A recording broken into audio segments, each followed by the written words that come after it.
నమస్కారము. విద్యార్థుల క్షేమం కోసం భగవద్గీత శ్లోకాలు 2వ అధ్యాయంలోని 1-2 శ్లోకాలు. సంజయ్ ఉవాచ తం తథా కృపయావిష్టమశ్రు పూర్ణాంకులేక్షణం విషీదంతమిదం వాక్యమువాచ మధుసూదన. శ్రీ భగవాన్ ఉవాచ కుతస్త్వా కస్మలమిదం విషమే సముపస్థితం అనార్యజుష్ణమస్వర్గమర్కీర్తికరమర్జున.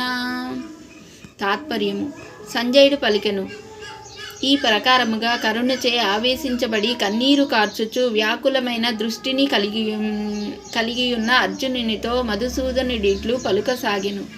శ్రీ భగవానుడు పలికెను, అర్జున, ఆర్యులకు తగనిదియు స్వర్గమునకు వ్యతిరేకమైనదియు అపకీర్తి నొసగునదియు నగు ఈ అజ్ఞానము ఈ విషమ సమయమున నీకెట్లు ప్రాప్తించినది? సర్వే జనా సుఖినో భవంతు.